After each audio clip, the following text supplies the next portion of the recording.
Time का था। Yes sir. है ना? तो अभी हो गया वो पिकअप आगे। तो अभी एक तो वो हाँ आपका। सर हो ही रहा। अच्छा अच्छा। चलो आज मैंने उनसे भी बात करनी है। तो देखते हैं अभी आपका क्या रहता है, what is the outcome of your final exam. ठीक है ना? Yes sir. Yes sir. हाँ। अभी आप भी तो you will be also eagerly waiting to join the college, है ना? आप चाह रहे होगे कि कॉलेज जाएं। यस। यस। ठीक है ना? एक तरह का जो सर चाह तो रहे मोनोटनी। हैं पर घर वाले नहीं ना मान रहे। हाँ, घर वाले नहीं मानते हो ना? तो घर यस वालों को ही सर। तो मनाना है। ठीक है ना? हमारे भी घर वाले नहीं सर बहुत मानते मनाया है, हैं। नहीं मान रहे। सर नहीं बहुत मानते। मनाया पर नहीं मान रहे। नहीं, अच्छा पापा नहीं मान रहे। अच्छा, क्या कहते हैं अभी कोरोना है? हैं? Yes sir. नहीं, चलो सर वो पर मुझे पढ़ाना। हो जाएगा ठीक धीरे धीरे। अभी डिक्लाइनिंग यस ट्रेंड सर। पे तो आ गया है। आगे देखो कि आगे स्प्रेड ना हो फर्दर। क्योंकि अभी थोड़ा केयरफुल रहना कि आगे ना बढ़े। क्योंकि पहले डाउनफॉल तो आ गया है। डाउनफॉल तो देर इज नो डाउट कि देर इज नो डाउनफॉल। लेकिन ये है कि आगे फिर ना स्टार्ट हो जाए, ये प्रिकॉशंस लेने वाले। हाँ क्योंकि सर। अभी जैसे मैरिज स्टार्ट हो गई हैं, फेस्टिवल सीजन आ गया है, सब चीज़ ओपन हो गई है। आप बाजारों में देखो कितना रश हो गया है। ठीक है ना? तो यस सर। उसमें थोड़ा फियर है गवर्नमेंट को कि बढ़ ना जाए। ठीक है ना? तो एक जो टेम्परेचर है वो भी डाउनफॉल डाउन है। तो इससे कंजीनियल कंडीशंस हो जाती हैं ना, जो मतलब एक्सपेक्टेड है कि बढ़ेगा। तो इसलिए प्रिकॉशंस लेके ही चलना है, यही है सब कुछ। तो तभी अगर हेल्थ ठीक है तो तभी ये काम चलेंगे ना। हेल्थ को ही तो प्रोटेक्ट करने के लिए ये सब बनाया है। और फिर अभी डेंगू भी आ गया है। ठीक है ना? तो ये जो आप देख रहे हो कि ऐसे जो सब कुछ आपके ये क्लाइमेट से रिलेटेड चीजें हैं, डिस्टरबेंसेस हैं, जो वायरस आ रही हैं। फिर आप देख रहे हो डेंगू आ रहा है। फिर कोई और मतलब आपको एलर्जी टाइप कोई चीज चल पड़ती है। अभी चेंज ऑफ सीजन है। ठीक है ना? अभी ड्राई सीजन स्टार्ट है क्योंकि अभी रेनफॉल नहीं है। पता नहीं यस सर। रेनफॉल जो विंटर रेनफॉल अभी आप देख रहे हो कि डस्ट बहुत उड़ रही है।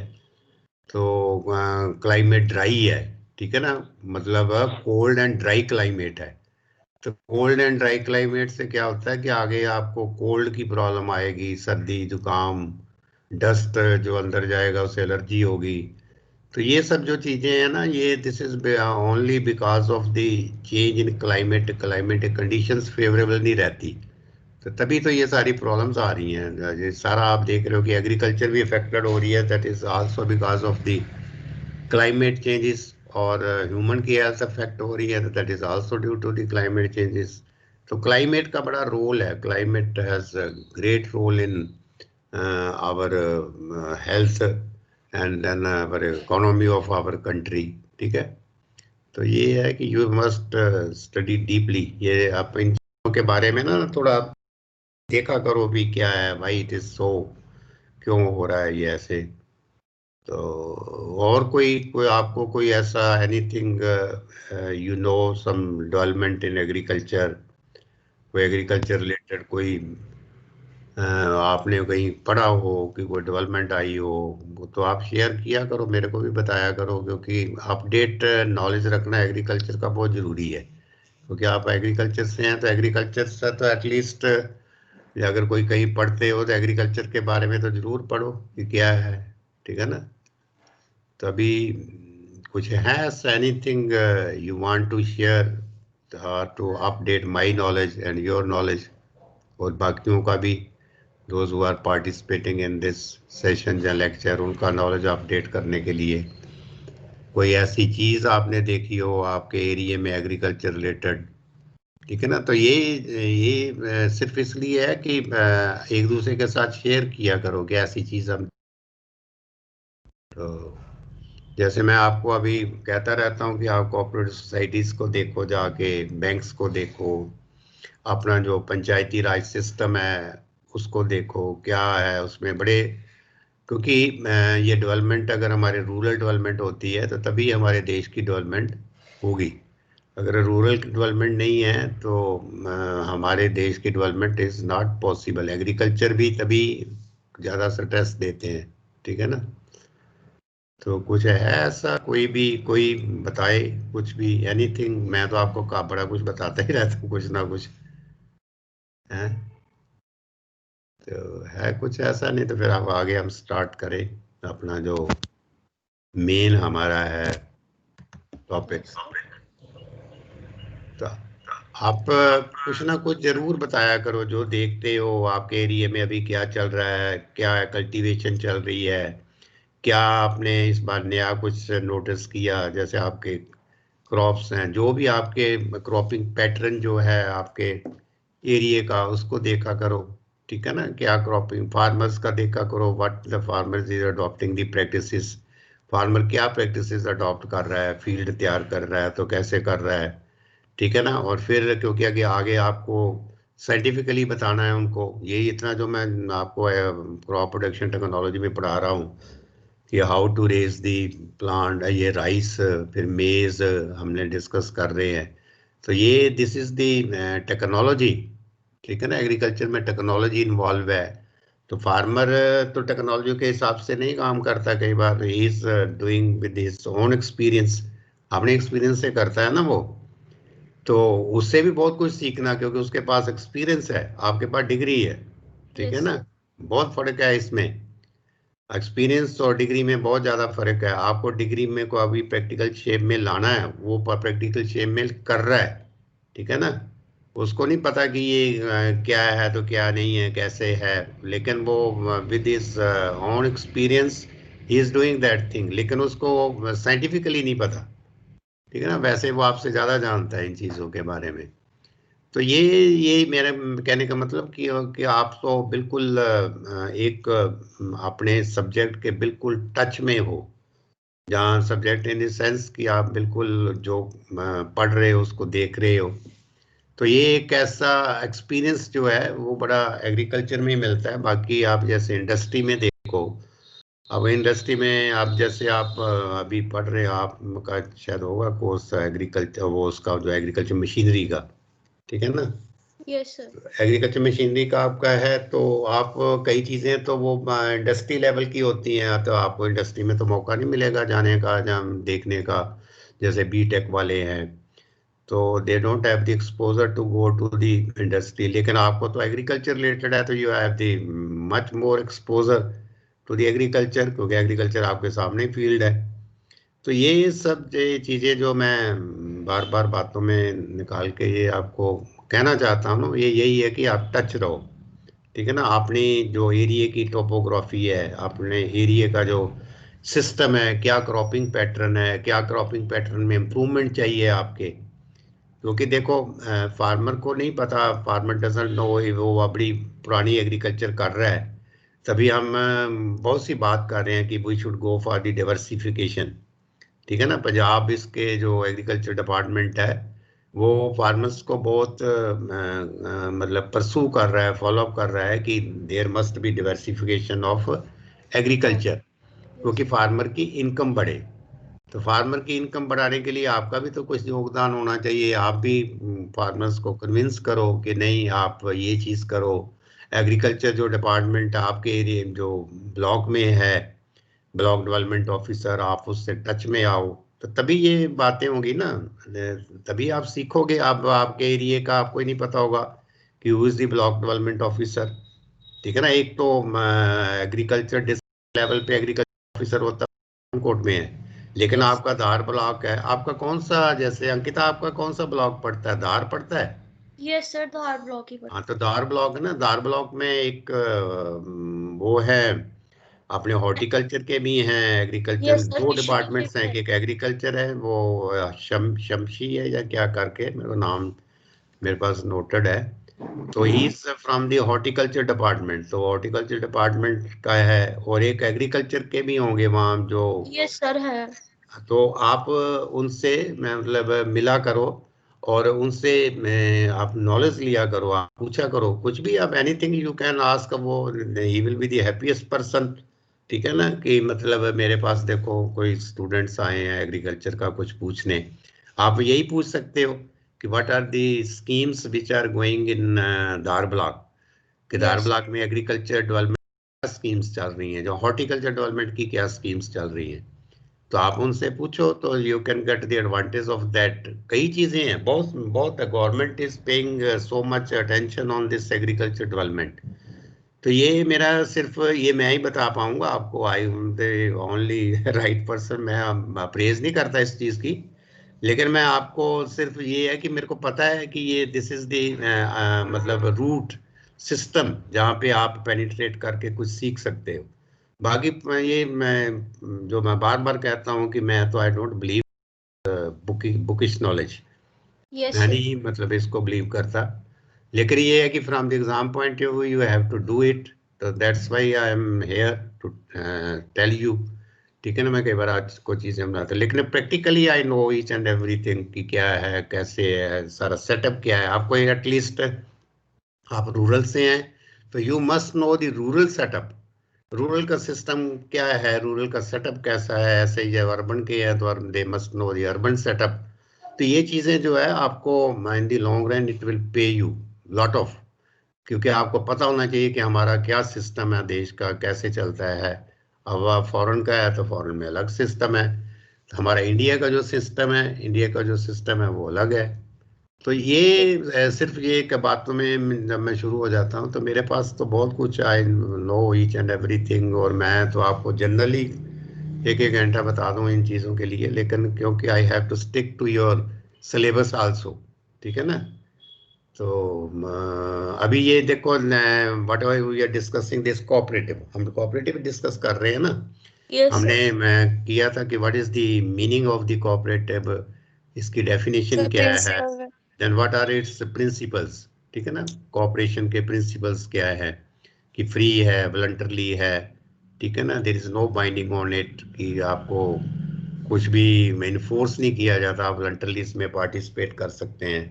ठीक है, तो ये जो कोऑपरेटिव सिस्टम है, ये कोऑपरेटिव सिस्टम को भी जो गवर्नमेंट है he is paying so much attention कि आप कोऑपरेटिव सिस्टम जो है हमारे इंडिया में, हमारे रूरल एरिया में बढ़े। ठीक है ना, क्योंकि एक कोऑपरेटिव के अगर देखो कोई चीज़ जो है, अगर आप जैसे आपकी क्लास है, आपकी क्लास है तो आप एक क्लास अपनी जैसे आप 5 या 6 मेंबर्स हैं, आप अपनी एक यूनिटी बना के चलते हैं, आप अपनी एक ऑर्गेनाइजेशन बना लेते हैं, तो आपका उसमें इंटरेस्ट बहुत होगा। ठीक है ना, क्योंकि आपकी आपस में अंडरस्टैंडिंग होगी, और फिर आप ये सोचेंगे ये तो हमारी संस्था है, this is our own organisations, कि इसमें कोई और दूसरा आदमी नहीं है। तो naturally that organisation will flourish, वो ऑर्गेनाइजेशन आपका अपना इंटरेस्ट होगा। लेकिन अगर आप कोई और चीज कोई ज्वाइन करते हो तो then you always have the thinking in your mind कि this doesn't belong to us, ये हमारी नहीं है, ये तो इनकी है। तो Yes. कोऑपरेशन का मतलब यही है कि एक दूसरे को कोऑपरेट करना, वो कोऑपरेशन से ही तो सारी चीजें चलती हैं, एवरीथिंग गोस। एक दूसरे को करेंगे बेनिफिट, जो उसके लॉसेस हैं, एक दूसरे के साथ आपकी अटैचमेंट होती है। ठीक है ना, तो इसीलिए इसको कोऑपरेटिव मूवमेंट को जो है इंट्रोड्यूस किया गया था रूरल इंडिया में, कि ये कोऑपरेटिव मूवमेंट जो है इसको लाया जाए, और फिर ये लोगों की इससे डेवलपमेंट होगी। कोऑपरेटिव को इसीलिए लाया गया कि रूरल डेवलपमेंट हो, लोगों की डेवलपमेंट हो, इकोनॉमिक डेवलपमेंट हो, अल्टीमेटली हमारे देश की डेवलपमेंट हो। तो यही इसीलिए ये मैं कहता हूँ कि आपके जैसे कोऑपरेटिव स्ट्रक्चर है, जैसे प्राइमरी कोऑपरेटिव क्रेडिट सोसाइटी है आपके जो है, तो वो कैसे, हाउ दैट फंक्शंस, उसके कैसे इलेक्शंस होते हैं, how the chairman is nominated.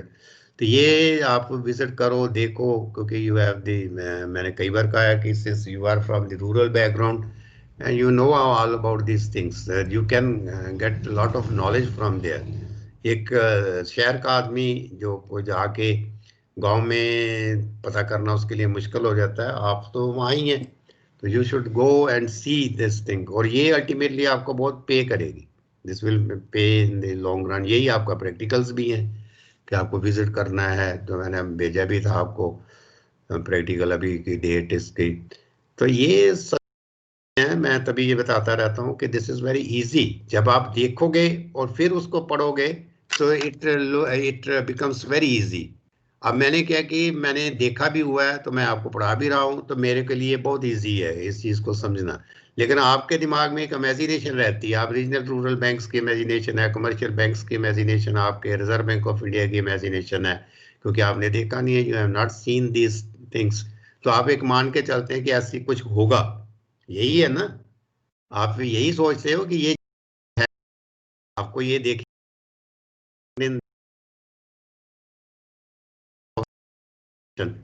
तो इस यही एक फर्क है, क्योंकि मैं देखा भी हुआ है, मैंने उसमें काम भी किया हुआ है, मैं उन लोगों के टच में ही हूँ। अब नबार्ड है, you have not seen NABARD, तो मैंने नबार्ड भी देखा हुआ है। तो ये है, दिस इज द डिफरेंस। तो तभी मैं बार बार कहता हूँ कि अगर आप उस चीज को देखोगे, ठीक है ना। अब जैसे कृषि विज्ञान के अंदर ही है, कृषि विज्ञान के अंदर अगर मैं आपको ना लेके जाऊं वहां पे, जहाँ ना दिखाता, तो आपके एक दिमाग में रहना था कि कुछ होता होगा ये कृषि विज्ञान के अंदर, ठीक है ना, केवी के। तो जब आप जाके देखते हो तो आपको पता चलता है कि this is also one of the organisation which is contributing to the agriculture development, farmers के लिए है। तो गवर्नमेंट जो है बहुत पैसा इस पे लगा रही है, government is spending so much on this institutions to develop the agriculture. Agriculture develop करने के लिए कर रही है, और क्या कर रही है गवर्नमेंट, अपने लिए तो नहीं कुछ भी कर रही, कि फार्मर्स का ही बेनिफिट हो, फार्मर्स इसको देखे, टेक्नोलॉजी को अडॉप्ट करे। और ये सब ये क्या है कि this is the only programme जो हमारा लैब टू लैंड प्रोग्राम है, this is only in agriculture. कहीं भी आपके किसी भी इंजीनियरिंग में जो ऐसे लैब टू लैंड प्रोग्राम नहीं है, कि जो रिसर्च होती है, जो चलती है, ultimately that must reach to the farmers, यही है ना, फार्मर्स तक वो पहुंचनी चाहिए। तो गवर्नमेंट को कितना बड़ा लॉट ऑफ मतलब cost is involve in that, कि इतने बड़े उसको बिल्डिंग खोलनी पड़ती है, इतने लोग रखने पड़ते हैं, दे आर हाईली पेड, ठीक है ना। तो ये सब किस लिए है, this is only for the farmers, farmers के लिए है। और आपको भी वो पता होना चाहिए कि आपके एरिया में कौन से ऐसे इंस्टीट्यूशंस हैं, कौन से ऐसे ऑर्गेनाइजेशंस हैं, कौन से ऐसा संस्थाएं हैं जो कि एग्रीकल्चर डेवलपमेंट के लिए है।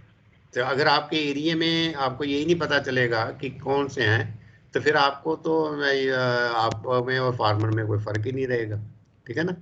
तो ये था मेरा। अभी हम coming to this our topic what we were discussing regarding this cooperation, ठीक है ना, कोऑपरेटिव के बारे में हम कर रहे थे। हमने प्रिंसिपल्स इसका डिस्कस कर लिए, मीनिंग कर लिया।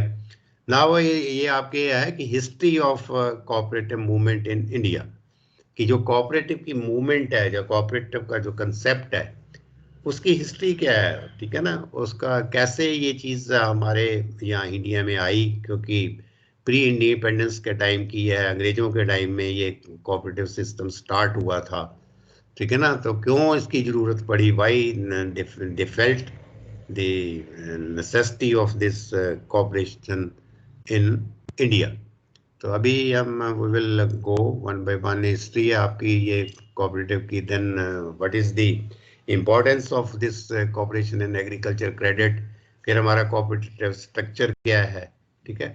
तो ये फिर मल्टीपल कोऑपरेटिव सिस्टम है, ये पढ़ेंगे, ये सारा कोऑपरेशन का ही है आगे, क्योंकि आपका ये दो में डिवाइड था, एग्रीकल्चर फाइनेंस एंड कोऑपरेशन, ठीक है ना। Agriculture finance we have covered, और अब हम इसको कोऑपरेशन पे आए हैं। तो लेट अस सी कि what topics we will cover in it, ठीक है। तो now from the exam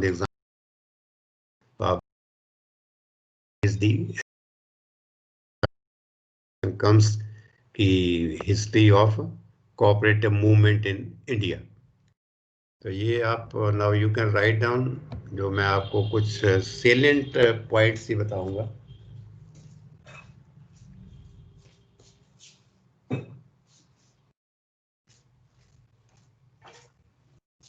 sir heading क्या डालनी है? इसमें आपको लिखना है history of cooperative movement in India. History क्या है कोऑपरेटिव मूवमेंट की?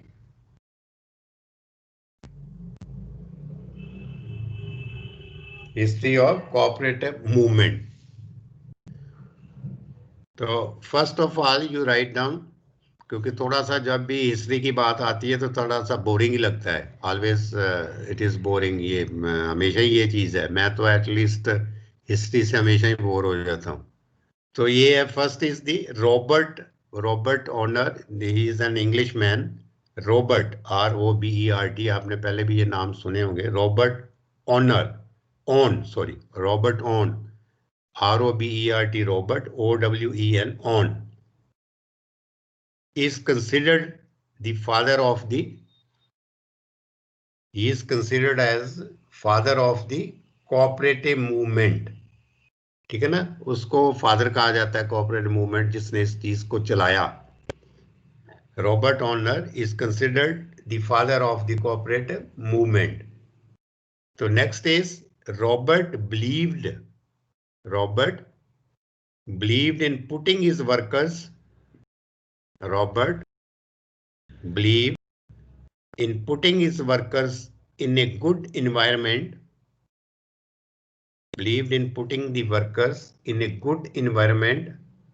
with access to education, for themselves and their children। ठीक है ना, उसने बिलीव किया कि उसके जो वर्कर्स हैं वो अच्छे एनवायरनमेंट में रहें, और वो मतलब एजुकेशन, जो विद्या है, एजुकेशन है, उसको वो ले, खुद भी ले और अपने बच्चों को भी दे। उसने ये मतलब विश्वास किया इस चीज का। तो ही पुट हिज आइडिया, और उसको ये जो उसने ये आइडिया था उसका, he put his ideas into effect successful he put his idea into effect successfully in the cotton mills of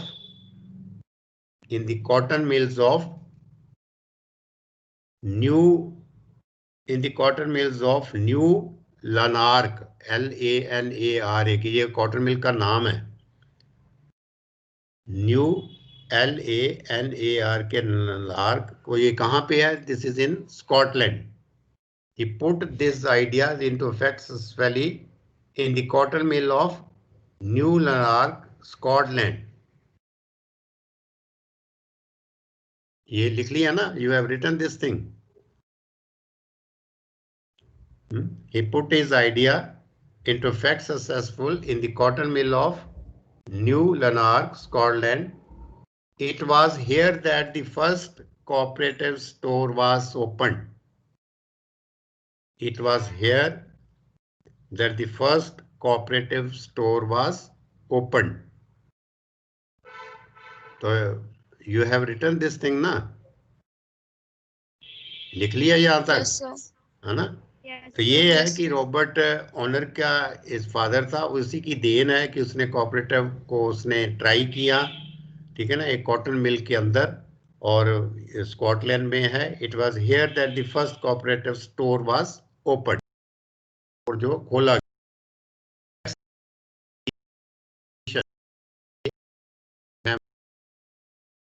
जो जब बारिश नहीं होती तो स्केर्सिटी हो जाती है। द फेमिन कमीशन ऑफ 1901, ये प्री इंडिपेंडेंस की बातें हो रही हैं, 1947 पहले की। The famine commission of 1901, 1901 recommended the establishment of the Famine Commission of 1901 recommended the establishment of agriculture banks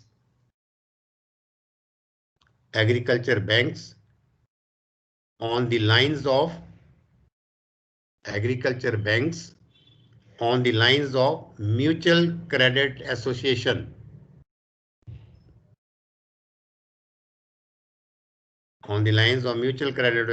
of Europe to provide credit to farmers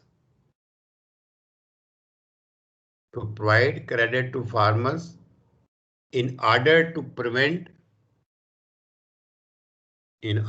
prevent further famine and also to improve agriculture। ठीक है ना। तो इसका मतलब कि Feynman commission जो 1901 था उसे रिकमेंड किया establishment of agriculture banks in the lines of mutual credit association of Europe to provide credit. किस लिए, what was the purpose behind that? To provide credit to farmers in order to prevent further famine, कि दोबारा ये अकाल ना पड़े इस चीज का, and also to improve agriculture, और एग्रीकल्चर की इंप्रूवमेंट के लिए उसने ये जो है एसोसिएशन खोली। तो एक कमेटी अंडर दी, एक committee under the president, a committee under the president of Sir SIR Sir Edward EDWARD, a committee under the presidentship of Sir Edward Law LAW। तो ये नाम है उसका, sir Edward law, drafted a model bill, drafted a model bill to establish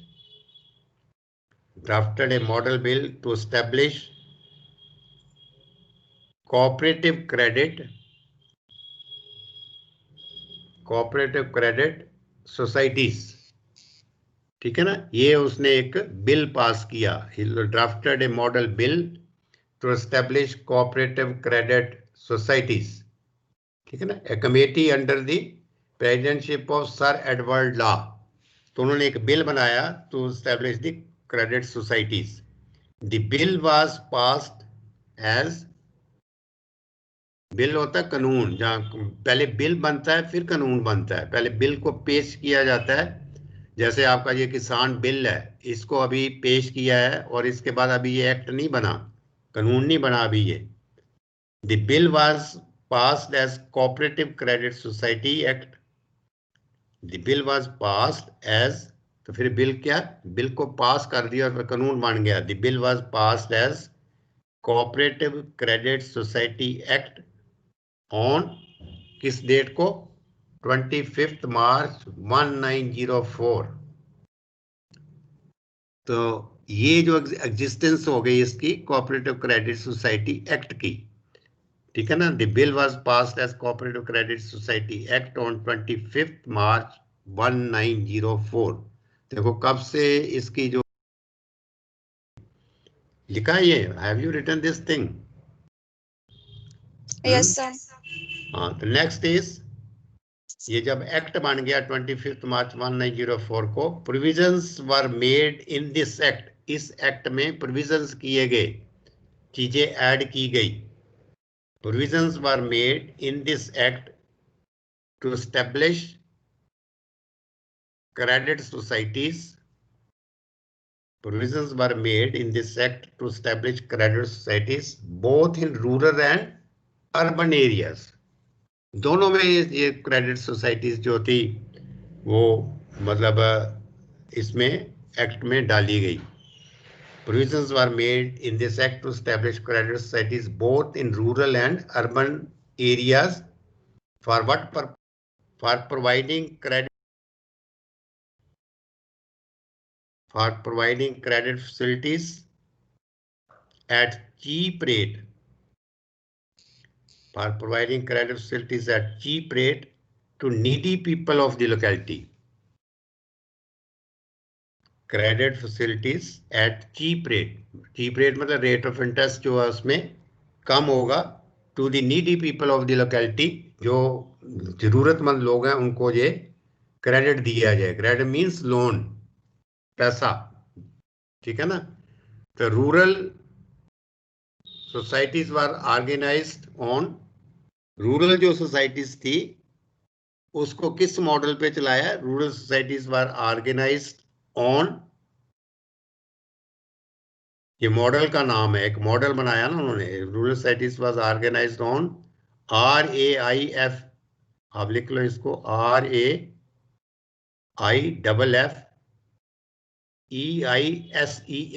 रेफिसन।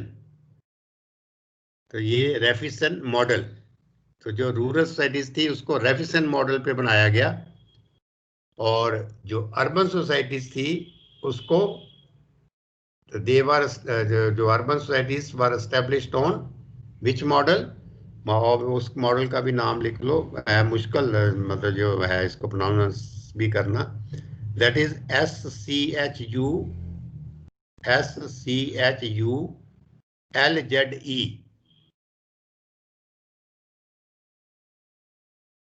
SHU LZE pattern, ठीक है ना। तो ये दो मॉडल पे, जो रूरल थी उसको रेफिसन मॉडल पे किया, और इसको जो है दैट इज दी शुजल, ठीक है ना, सॉरी ये शुल्जा पैटर्न के ऊपर किया। तो जो पहले वाला मॉडल है, पहले वाला मॉडल कौन सा है, which is the first model जो लिखा है आपने, क्या लिखा नाम पहले का? हेलो अंकिता, लिखा है ये कुछ? हेलो, आवाज नहीं आ रही मेरी? Hello, yes sir. ये जो फर्स्ट जो मॉडल है, ये जो इसका रूरल का है, उसका क्या नाम है मॉडल का? सर रोबोट रेफिसन मॉडल, एफ स्पेलिंग बोलो ना क्या है, RAIFFEISEN, रेफिसन मॉडल, ठीक है ना। जो रूरल एरिया का रेफिसन मॉडल है, और जो अर्बन एरिया का है वो किस मॉडल पे है? अर्बन एरिया के मॉडल का क्या नाम है? स्पेलिंग ही बोल दो ना।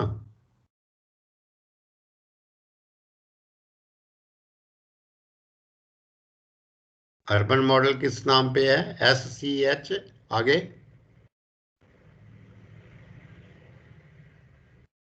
आप मेरे को लिखते नहीं हो, फिर आप मेरे को सुनते रहते हो, कुछ पता नहीं कैसे आप, how you will then get in through this exam. तो फिर मेरे तो बोलने का कोई फायदा ही नहीं है। नहीं, आप लिखते। सर लिखा है सारा। तो फिर बोलो ना इसको, जो जो सेकंड मॉडल है उसका क्या नाम है? सर इसके अंडर लिखा हुआ तो उसकी हेडिंग हम्म सर रॉबर्ट SCH। नहीं, रॉबर्ट तो क्या है, नहीं, जो सेकंड मॉडल है, सेकंड मॉडल जो अर्बन एरिया में है, वो उसके मॉडल का क्या नाम है, क्या है पैटर्न वो? SCH। तो फिर मैं तो ऐसे ही बोलता रहता हूँ आपको, तो आप मेरे का कुछ भी नहीं लिखते, नहीं हो कुछ भी। क्या स्टार्टिंग में क्या लिखा आपने, हिस्ट्री ऑफ कोऑपरेटिव मूवमेंट में स्टार्टिंग में, ये Sajjan Singh? Robert believe in putting the in good environment with the हाँ। sets education for themselves. क्या लिखा है स्टार्टिंग में, हिस्ट्री ऑफ कोऑपरेटिव मूवमेंट में स्टार्टिंग में क्या लिखा है? Robert on is considered, starting में जहां से अभी हमने स्टार्ट किया है।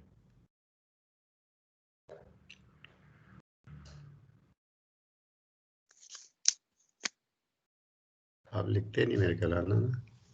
क्यों सज्जन सिंह, आपने कुछ लिखा है?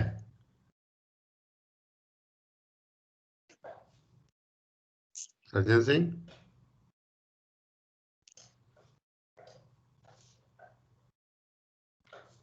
तो कुछ भी नहीं लिख रहे ना मेरे ख्याल। क्यों स्वाति, आपने, have you written something? Yes sir मैंने लिखा। क्या लिखा है, कुछ पढ़ के सुनाओ मेरे को, क्या लिखा है? हिस्ट्री ऑफ कोऑपरेटिव मूवमेंट में क्या लिखा है?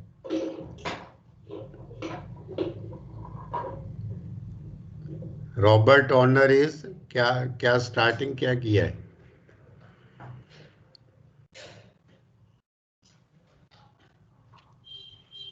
आप तो मेरे कल सुनते भी नहीं हो, लिखते भी नहीं हो, तो फिर फायदा क्या है? ये मेरे तो इतनी एनर्जी वेस्ट करने का क्या फायदा है? फिर तो मैं आपको ये भेज देता हूँ, आप इसको पढ़ लेना, और क्या। नहीं, मैं तो ऐसे ही बोलता रहता हूँ, आपको इतना समझाने की कोशिश करता हूँ, तो आप सुन ले।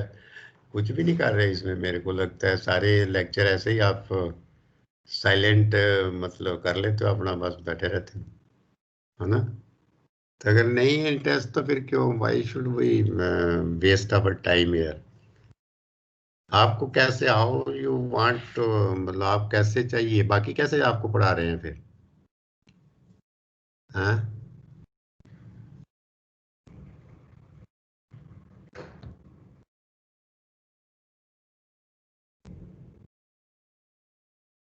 बोलते भी नहीं ना आप, you don't participate in this, वो लिखते भी नहीं कुछ भी।